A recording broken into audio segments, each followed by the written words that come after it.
अस्सलाम वालेकुम dear student, welcome back to my YouTube channel I am chemist. This is lecturer Imran और आज की इस वीडियो में हम सेकेंड ईयर केमिस्ट्री के सबसे लास्ट चैप्टर के बारे में डिस्कस करेंगे, that is analytical chemistry. Student, मैं आपको बताते चलूँ कि इस वीडियो में हम एनालिटिकल केमिस्ट्री के बारे में पढ़ेंगे कि एनालिटिकल केमिस्ट्री क्या होती है। उसके बाद SLO बेस्ड क्वेश्चंस जो भी आपसे पूछे जाएंगे एग्जाम में, वो भी मैं आपको साथ साथ बताता जाऊंगा। आप लोगों ने करना क्या है कि उसके अपने पास नोट करना है। उसके बाद क्वेश्चंस के साथ साथ मैं आपको उसके आंसर्स भी देता रहूँगा। उसके बाद हम इस चैप्टर में पढ़ेंगे कि स्पेक्ट्रोस्कोपी क्या होती है और उसका बेसिक जो प्रिंसिपल है वो क्या होता है। फिर हम डिफरेंट टाइप्स की स्पेक्ट्रोस्कोपीज पढ़ेंगे, लाइक IR स्पेक्ट्रोस्कोपी है, दैट इज इंफ्रारेड स्पेक्ट्रोस्कोपी। उसके बाद NMR है, nuclear magnetic resonance spectroscopy.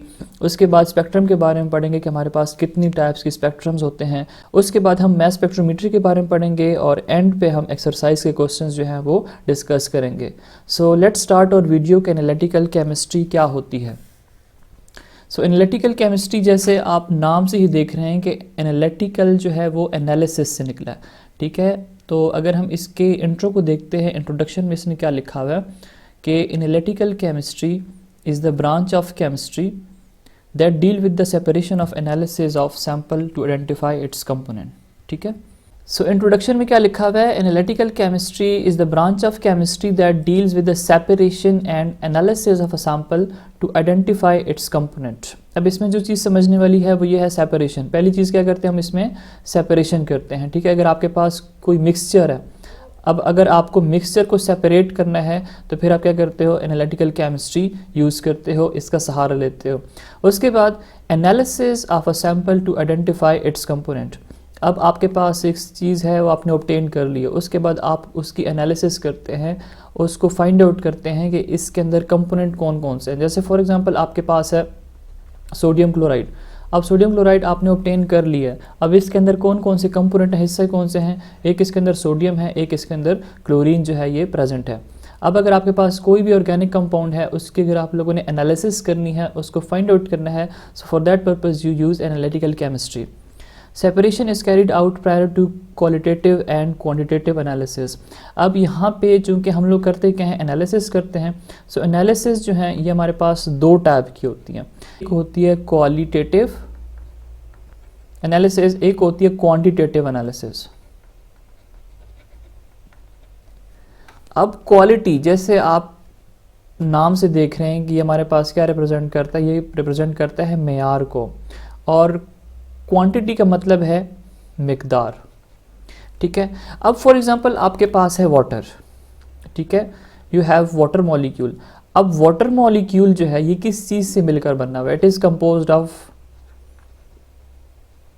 Hydrogen plus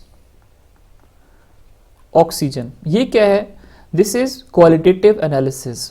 अब अगर हम वाटर की क्वांटिटेटिव एनालिसिस करते हैं तो क्वांटिटेटिव एनालिसिस में हम क्या पढ़ेंगे कि we have hydrogen ratio oxygen. Hydrogen के कितने एटम्स हैं 2 और ऑक्सीजन के कितने एटम्स हैं 1। ये आपके पास क्या बता रहा है, क्वांटिटी बता रहा है। इसी तरह आपके पास अगर बेंजीन है C6H6, इसकी अगर आप क्वालिटेटिव एनालिसिस करते हो तो वो क्या है कि it is composed of carbon and hydrogen. अगर आप इसकी क्वांटिटेटिव एनालिसिस करते हो तो आप क्या कहोगे, it have 6 carbon atom while 6 hydrogen atoms. So qualitative analysis provides identity of a substance, composition of a chemical species, ठीक है। ये आपके पास कंपोजिशन बताता है, बनावट बताता है कि एक केमिकल स्पीशी किस चीज़ से मिलकर बनी हुई है। जैसे मैंने आपको यहाँ पे बता दिया कि water is composed of hydrogen and oxygen. And on the other hand quantitative analysis determines the amount of each component present in the sample, कि आपके पास जितने भी कंपोनेंट हैं उसकी अमाउंट कितनी है। हाइड्रोजन जो है वो कितने टाइम्स प्रेजेंट है, 2 टाइम्स, 2 एटम उसके प्रेजेंट होते हैं। ऑक्सीजन के 1 एटम जो है वो प्रेजेंट होते हैं।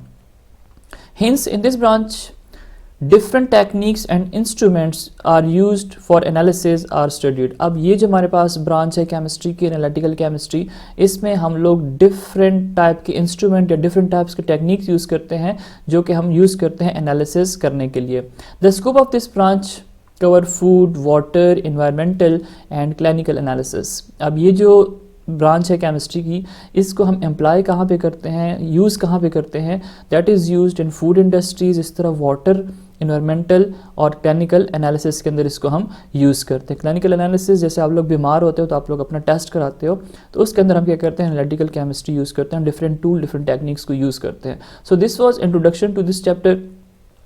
अब हमारे पास दो मेथड होते हैं, एक आपके पास होता है क्लासिकल मेथड ऑफ एनालिसिस, एक आपके पास है मॉडर्न मेथड ऑफ एनालिसिस, जिसमें हम स्पेक्ट्रोस्कोपी को पढ़ेंगे। पहले हमारा जो आज का फोकस है इस वीडियो में, ये हमारे पास होगा क्लासिकल मेथड ऑफ एनालिसिस पे।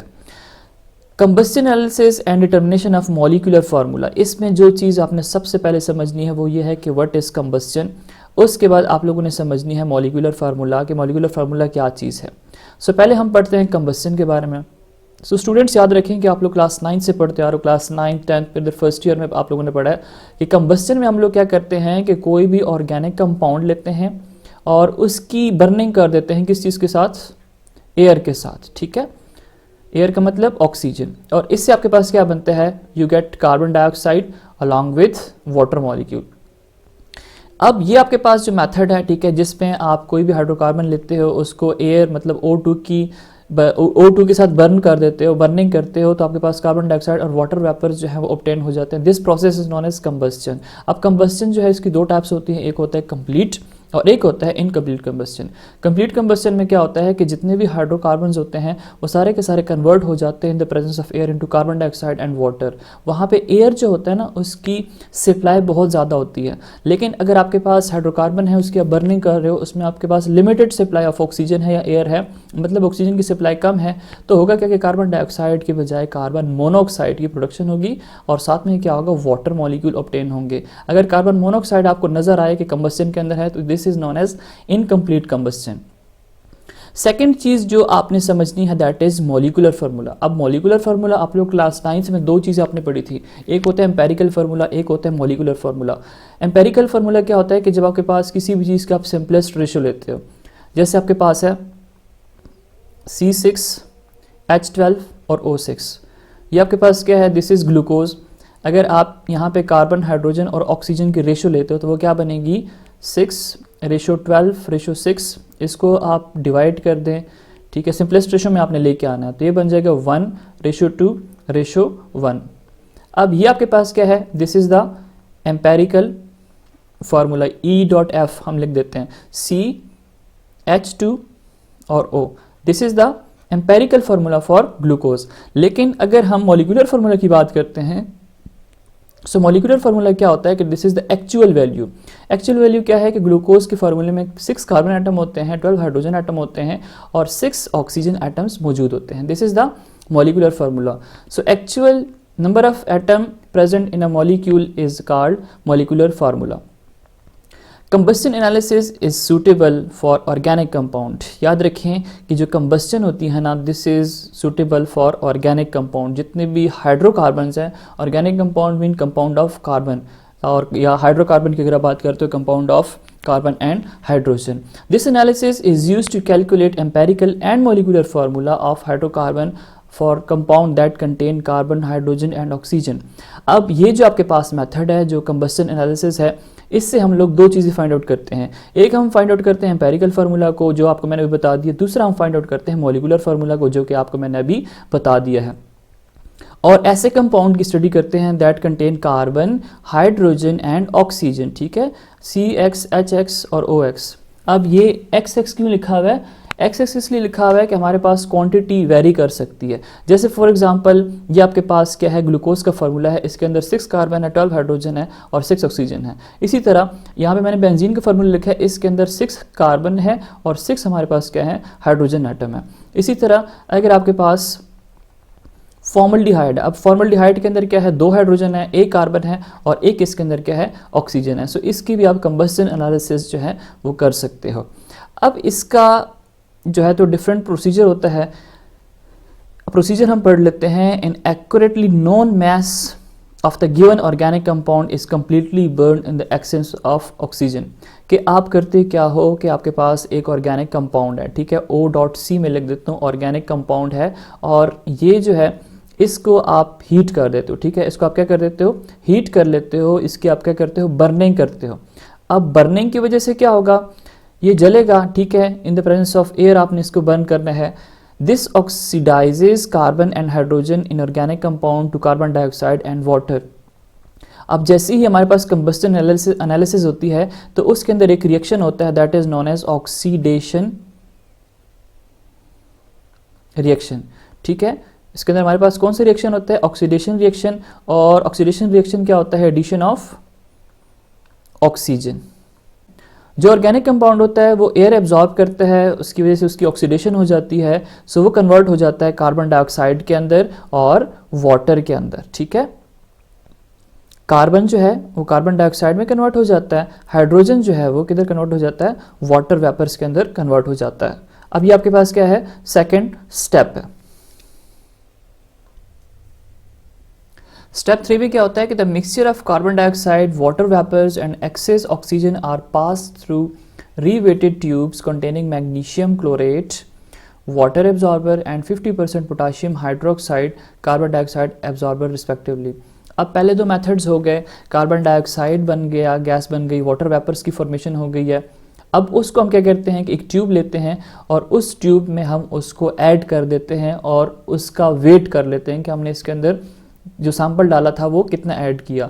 अब उसके अंदर एक चीज़ हम ऐड करते हैं मैग्नीशियम क्लोरेट। मैग्नीशियम क्लोरेट का फार्मूला आपके सामने लिखा हुआ है, इसको हम यूज़ करते हैं एज अ वाटर एब्जॉर्बर, कि आपके पास जो वाटर वेपर्स बनते हैं ये क्या करता है, उनको एब्जॉर्ब कर लेता है। उसके बाद हम इसके अंदर ऐड कर देते हैं पोटाशियम हाइड्रोक्साइड, और पोटाशियम हाइड्रोक्साइड जो है इसको हम किस लिए यूज़ करते हैं, it is used in order to absorb carbon dioxide.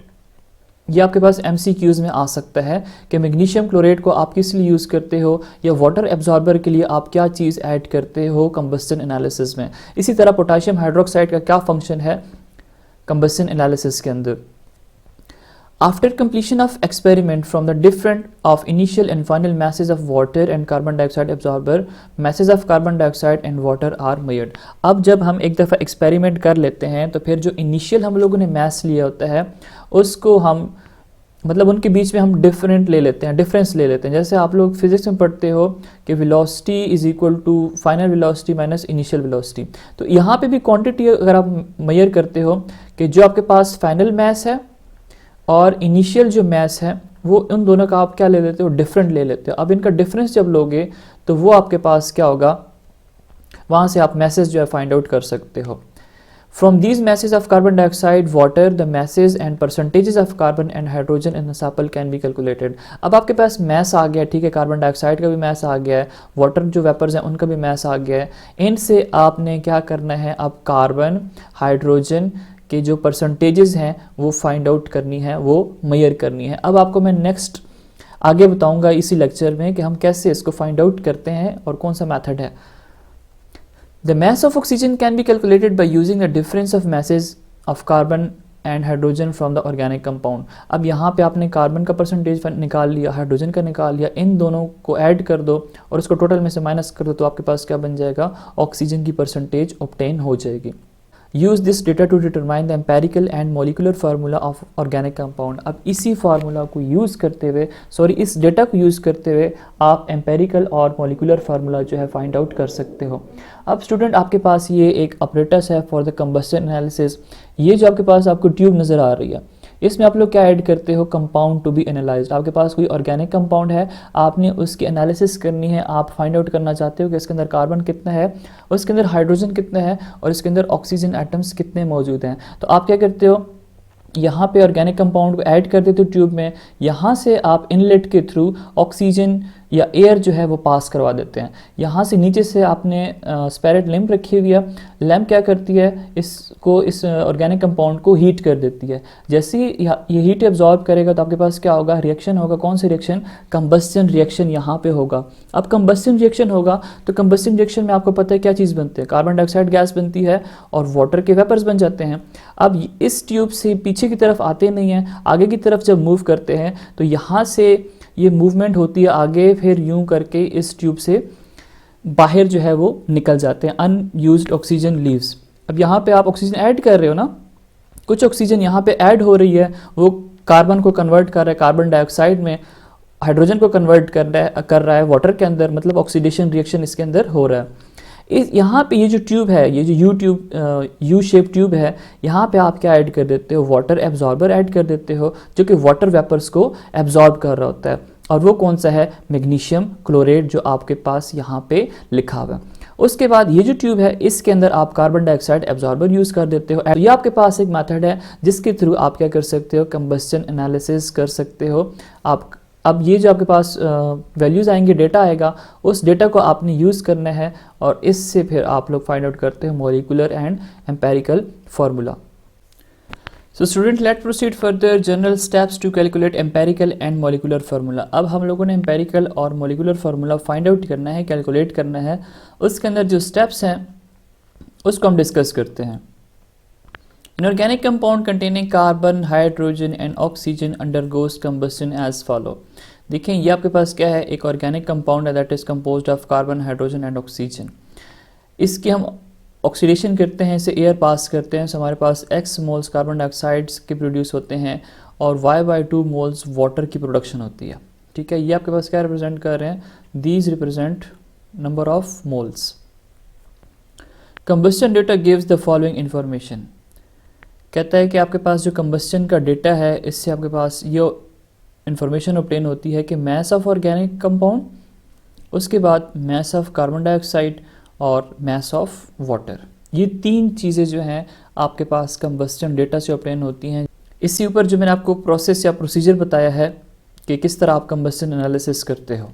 In order to calculate empirical formula of in organic compound following steps are involve. पहला स्टेप कौन सा है, calculate the mass of carbon from carbon dioxide by ratio method. अब आपके पास carbon dioxide gas है, उससे आप लोगों ने क्या करना है, कार्बन का मास फाइंड आउट करना है। सो देखें, मास of carbon ratio mass of carbon dioxide, यहाँ पे आप कार्बन लेते हो, रेशो कार्बन डाइऑक्साइड का मास लेते हो। अब कार्बन का एटॉमिक मास कितना होता है, 12। आप देखते हो ना पीरियोडिक टेबल में 6 और ये 12, ये 12 जो इसका एटॉमिक मास है और इस 6 क्या होता है, एटॉमिक नंबर होता है। इसी तरह कार्बन डाइऑक्साइड का अगर आप मास फाइंड आउट करते हो तो वो कितना होगा, 44। 44 कैसे होगा, कार्बन का मास होता है 12, ऑक्सीजन का मास होता है 16, लेकिन 16 कितने टाइम्स है, 2 टाइम्स है, तो फिर 16 + 16 कितना हो जाएगा, 32। और 32 में कार्बन का अगर आप मास फाइंड आउट ऐड कर देते हो तो 2 + 2 4, 3 + 1 4, तो 44 क्या बनेगा, इसका मॉलिक्यूलर मास बन जाएगा। सो 12:44 देखें ऐसे आया। अब अगर आपके पास ऑब्टेन होता है x मास कार्बन का, तो फिर इसको आप रेशो किसके साथ लोगे, गिवन मास के साथ। और ये गिवन मास जो है ये आपके पास अगर आपको एक्सपेरिमेंट देता है तो वो ऑलरेडी गिवन होगा। ठीक है, अब इसको आप क्या कर दें, क्रॉस मल्टीप्लाई कर दें। क्रॉस मल्टीप्लाई करेंगे तो बन जाएगा 12 multiply by given mass of carbon dioxide is equal to x multiply by 44।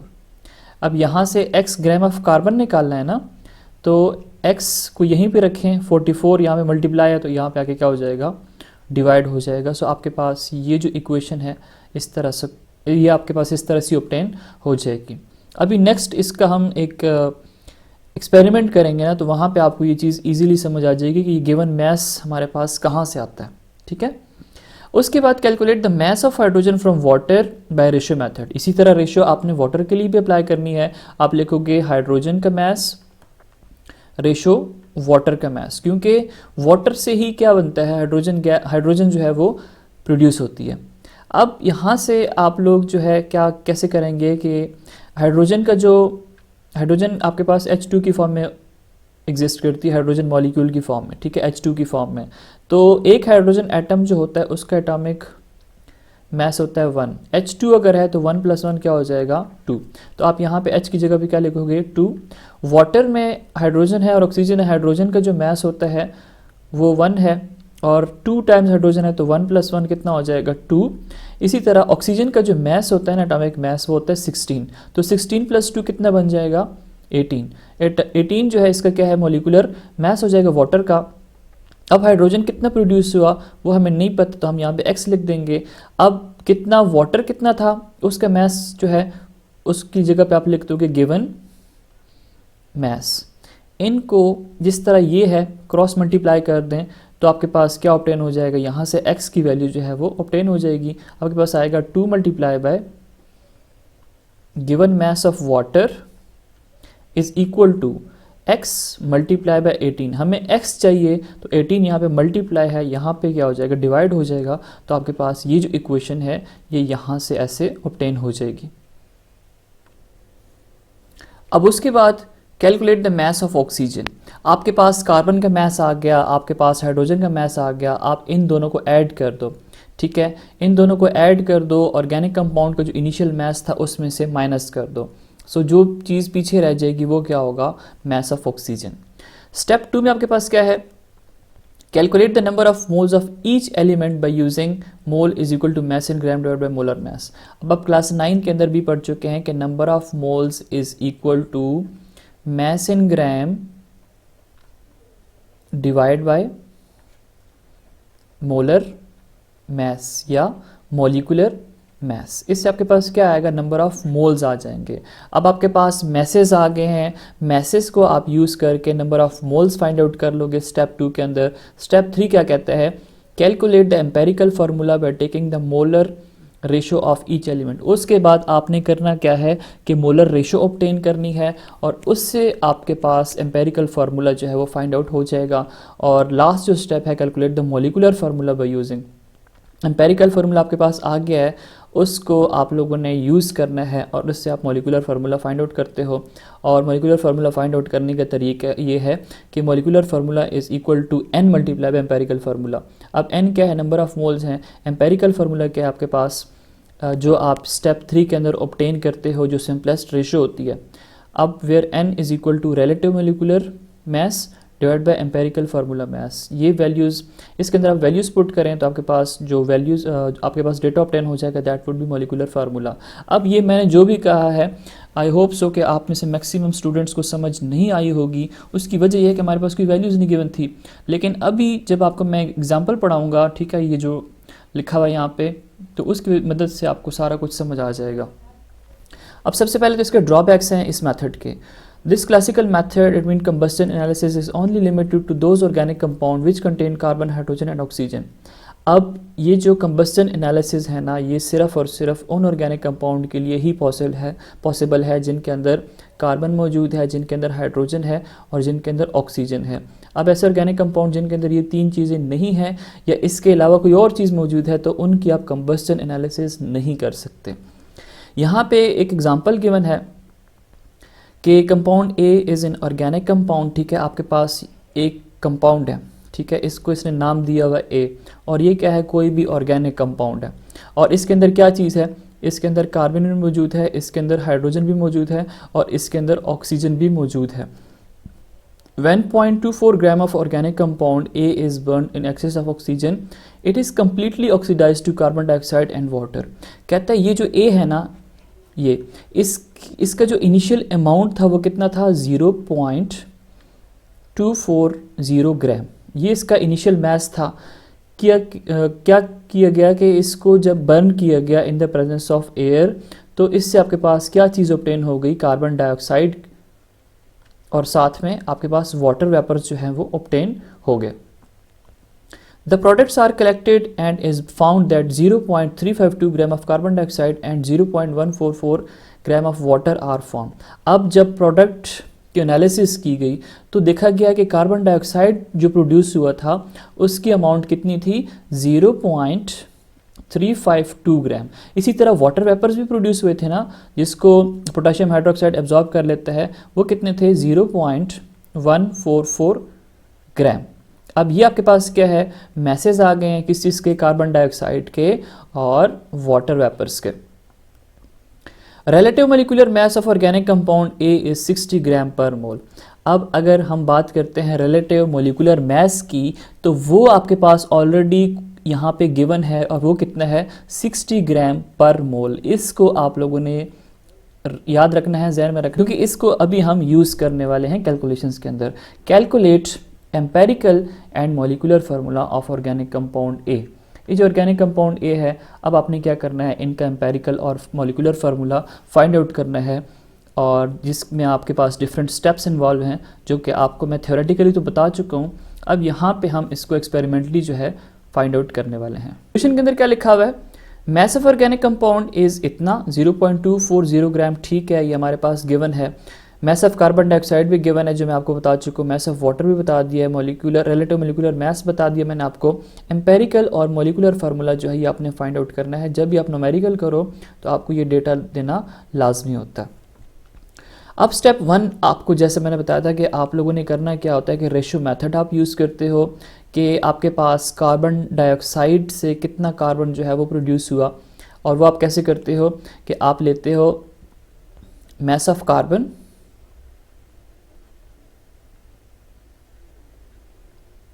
Ratio mass of carbon dioxide. अब कार्बन का मैस, अब जिससे इससे पहले मैं आपको करा चुका हूँ, कार्बन का जो एटॉमिक मैस होता है वो कितना होता है 12, तो आप यहाँ पे लिखते हो 12। इसी तरह कार्बन डाइऑक्साइड का जो मैस होता है वो 44 कैसे आता है ये आपको ऑलरेडी मैं अभी बता चुका हूँ। अब कार्बन कितना प्रोड्यूस हो यही चीज़ तो हमने फाइंड आउट करनी है, हमें नहीं पता तो इसकी जगह हम क्या लगा देते हैं, एक्स लगा देते हैं। कार्बन डाइऑक्साइड इनिशियली कितना गिवन है, वो ये आपके पास यहाँ पे वैल्यू गिवन है 0.352 ग्राम। अब जैसे प्रीवियसली जब मैं आपको करा रहा था स्टेप्स, आपको मैंने क्या कहा था कि ये आपके पास वैल्यू गिवन होगी, तो देखिए ये आपके पास ऑलरेडी यहाँ पे गिवन है, या वो वैल्यू है जिसको आप कैलकुलेट करते हो एक्सपेरिमेंट्स के बाद। अब इसको आप क्या कर दो, क्रॉस मल्टीप्लाई कर दो, आपने x फाइंड आउट करना है, ठीक है। तो आपके पास ये हो जाएगा, इसको मैं यहाँ पे कर देता हूँ कि x मल्टीप्लाई बाय 44 और यहाँ पे 0.352 को मल्टीप्लाई कर देंगे 12 के साथ। सो 12 मल्टीप्लाई बाय 0.3352 ग्राम। अब x हमें चाहिए 44, नहीं चाहिए 44, यहाँ पे मल्टीप्लाई उधर जाके क्या हो जाएगा, divide. So x is equal to 12 multiply by 0.352 divide by 44। आपने करना क्या है कि अपने कैलकुलेटर निकाल लेना है, इसको कैलकुलेट करें तो आपके पास आंसर आ जाएगा 0.096 ग्राम ऑफ कार्बन। यहाँ से आपने कार्बन का जो मैस है वो फाइंड आउट कर लिया है जो कि यहाँ पे ऑलरेडी कैलकुलेटेड है, लेकिन मैंने थोड़ा सा आपके लिए मेथड आसान करके एक्सप्लेन कर दिया। अब ये मेथड तो हम लोगों ने कर लिया कार्बन को फाइंड आउट करने के लिए। इसी तरह अगर आप लोगों ने mass of hydrogen find out करना है तो हाइड्रोजन कहाँ से ऑब्टेन होता है, हाइड्रोजन ऑब्टेन होता है वाटर मॉलिक्यूल से। तो ये जो अब वाटर वेपर्स जो यहाँ पे ऑब्टेन होंगे वहाँ से हाइड्रोजन ऑब्टेन होता है।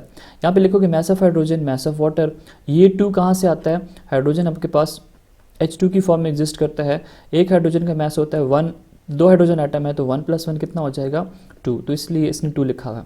इसी तरह मैस ऑफ वाटर, वाटर का मोलिकुलर मैस कितना होता है H2 + O। हाइड्रोजन का मैस होगा 2, 2 हाइड्रोजन एटम है, ऑक्सीजन का 16, तो 16 + 2 18, तो इसलिए यहाँ पे 18 लिखा हुआ है। अब वाटर वेपर्स कितने ऑब्टेन होते हैं 0.144, तो आपके पास यहाँ पे आप 0.144 लिख लेते हो। अब उससे कितना हाइड्रोजन प्रोड्यूस हुआ हमें नहीं पता, x, ये जो आपके पास कार्बन की कैलकुलेशंस की थी एग्जैक्टली वही चीज़ आप इसके लिए कर लो, तो आपके पास यहाँ से क्या आ जाएगा, मैस आ जाएगा किस चीज़ का, हाइड्रोजन का, और वो कितना है 0.016 ग्राम। अब ये स्टेप हो गया। इस स्टेप के बाद आप फाइंड आउट करते हो मैस ऑफ ऑक्सीजन। और मैस ऑफ ऑक्सीजन आप कैसे फाइंड आउट करते हो, मैस ऑफ ऑक्सीजन आप ऐसे फाइंड आउट करते हो कि आप देखते हो कि कार्बन कितना ऑब्टेन हो गया है और हाइड्रोजन कितना ऑब्टेन हो गया है, उन दोनों को आपने आपस में ऐड कर देना है। तो कार्बन का मैस कितना है 0.096, तो आप यहाँ पे 0.096 लिख देते हो। हाइड्रोजन कितना ऑब्टेन होता है 0.016, तो आप यहाँ पे इसको लिख लेते हो। इन दोनों को आपने क्या करना होता है, ऐड करना होता है। इन दोनों को ऐड करें, कोई ना कोई यहाँ से वैल्यू आ जाएगी। अब वो जो टोटल मैस था ऑर्गेनिक कंपाउंड का वो कितना था 0.240 ग्राम, तो ये आपके पास है 0.24 ग्राम। इसमें से इन दोनों का जो सम है वो माइनस कर दें तो आपके पास कुछ वैल्यू आ जाएगी 0.12 ग्राम, और this value is for oxygen, कि ऑक्सीजन का मैस जो है वो इतना होगा। अब आपके पास क्या चीज़ें आ गई हैं, कार्बन का मैस आ गया है, आपके पास हाइड्रोजन का मैस आ गया है, और आपके पास ऑक्सीजन का मैस आ गया है। अब आपने नेक्स्ट स्टेप क्या करना है कि इनका एम्पेरिकल फार्मूला जो है वो फाइंड आउट करना है। मैसेज फाइंड आउट हो गई हैं। मैसेज से आप लोग एक फार्मूला यूज़ करोगे नंबर ऑफ़ मोल्स का, कि नंबर ऑफ़ मोल्स हमारे पास होते हैं mass in gram divide by molecular या मोलर मास। अब मास आपके पास आ गया है, मॉलिक्यूलर मास आप फाइंड आउट कर सकते हो इजीली। इससे आपके पास क्या आ जाएगा, नंबर ऑफ़ मोल्स आ जाएंगे। अब एक मैं यहाँ पे कर देता हूँ कि मास of carbon, number of moles of carbon आप लोगों ने फाइंड करने हैं। अब कार्बन का मास जैसे प्रीवियस मैंने आपको बताया कि कितना है, 0.096 ग्राम। अब कार्बन का एटॉमिक मास कितना होता है, कार्बन एटम है तो इसका एटॉमिक मास कितना होगा, 12। इन दोनों वैल्यूज़ को डिवाइड कर दो तो आपके पास एक वैल्यू आ जाएगी 8 multiply by 10⁻³ moles of carbon. अब यहाँ से आपके पास क्या ऑब्टेन हो गए हैं, number of moles of carbon. इसी तरह हाइड्रोजन के मोल्स आपने फाइंड आउट करने हैं, तो हाइड्रोजन के मोल के लिए आप क्या करते हो, ये जो वैल्यू गिवन है, ठीक है, ये जो आपने ऑब्टेन की है, ये जो पीछे आपने कैलकुलेशंस की, इसको आप डिवाइड कर दे 1 के ऊपर तो आपके पास 0.016 मोल ऑफ हाइड्रोजन आ जाएंगे। इसी तरह मोल्स ऑफ ऑक्सीजन एटम है, ठीक है। अब यहाँ पे आपने एटम के लिए फाइंड आउट करना है, ठीक है, 1 एटम के लिए number of moles find out करने हैं एलिमेंट के लिए। अब ऑक्सीजन है, ऑक्सीजन का जो एटॉमिक मास होता है वो कितना होता है, 16। तो वैल्यू, इन दो वैल्यू की जब आप ऐड करते हो, इन टोटल में से माइनस करते हो तो आपके पास मास किसका आता है, ऑक्सीजन का, वो कितना आता है, 0.128। इसको आप डिवाइड कर देते हो 16 के ऊपर। 16 कहाँ से आया, 16 is the atomic mass of oxygen. तो यहाँ से आपने number of moles find out कर लिए। अब नेक्स्ट जो स्टेप होता है, step number 3, to calculate empirical formula find simplest whole number ratio. अब आपके पास 3 वैल्यूज़ आ गई। 3 वैल्यूज़ क्या हैं, कार्बन के लिए वैल्यू आती है 8 मल्टीप्लाई बाय 10⁻³ हाइड्रोजन के लिए आ रही है 0.016 मोल, ऑक्सीजन के लिए आ रही है 0.8 मल्टीप्लाई बाय 10⁻³ मोल्स, तो आपने यहाँ पे लिख दी है। अब आप देखें कि इसमें जो सबसे सिंपलेस्ट, सबसे छोटी वैल्यू है वो कौन सी है, उसके ऊपर सबको आप डिवाइड कर दो। तो 8 मल्टीप्लाई बाय 10⁻³ ये सबसे छोटी वैल्यू है, तो आप इन सब को डिवाइड कर देते हो। ये आपके पास मैथ्स का एक रूल है कि कैसे आप रेशियो फाइंड आउट करते हो। ये सारा कुछ करने के बाद जब आप कैलकुलेटर यूज़ करते हो तो आपके पास कार्बन के लिए जो वैल्यू आती है 1, हाइड्रोजन के लिए वैल्यू आती है 2 और ऑक्सीजन के लिए जो वैल्यू आती है दैट इज़ 1।